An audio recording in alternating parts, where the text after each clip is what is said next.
Hi friends, आज आपण पाहणार आहोत नर्सरीतून आणलेल्या झाडांची लागवड कुंडीमध्ये कशी करायची. पहिल्यांदा आपण कोकोपीट म्हणजे त्या पिठाची एक वीट आणलेली, ती पाण्यामध्ये भिजवली. ती पाण्यामध्ये भिजल्यानंतर त्याचा हा असा चुरा तयार होतो.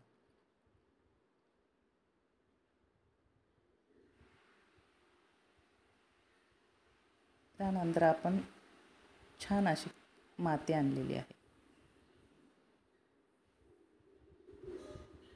शेणखत, पालापाचोळा कुंड्यांमध्ये टाकण्यासाठी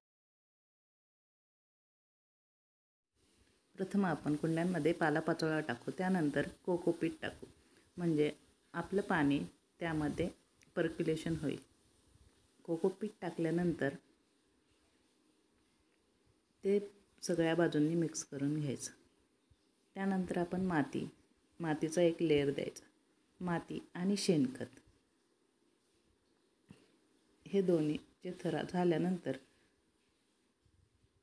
आपलं जे झाड आणलेलं आहे त्याची बॅग कट करून हळूवारपणे अलगदपणे झाड त्या बॅगमधून काढायचं आणि ती जी चिवट माती अशा पद्धतीनं साईडला करायची, म्हणजे आपल्या झाडाच्या मुळाला कुठल्याही प्रकारची इजा न होता अलगदपणे ती माती काढायची. आणि ती माती काढल्यानंतर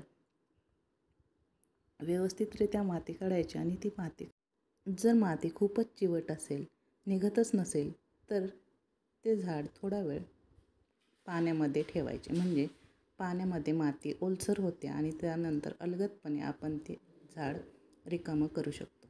आता आपण ते झाड अलगदपणे कुंडीमध्ये ठेवूयात. कुंडीमध्ये झाड मधोमध ठेवल्यानंतर साईडला आपण माती, कोकोपीट, शेणखत ह्या सगळ्या गोष्टी मिक्स करून कुंडीमध्ये भरायच्या.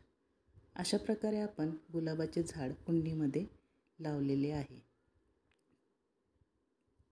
झाडाला कुठलीही कीड लागू नये म्हणून नर्सरीतूनच येताना हरियाली सुप्रीम या नावाचे ऑर्गॅनिक खत आणलेले, ते 1 चमचा झाडाच्या बुंध्याला टाकायचे. त्याच्यामुळे झाडाला कीड लागत नाही आणि गुलाबाची फुले भरपूर प्रमाणात येतात. त्यानंतर आपण या झाडाला थोडंसं पाणी घातलेलं.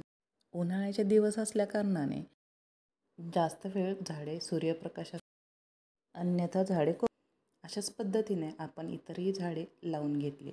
झेड प्लांट हे इंडोर प्रकारचे झाड आहे. या झाडाला सूर्यप्रकाशाची जास्त काही आवश्यकता नसते.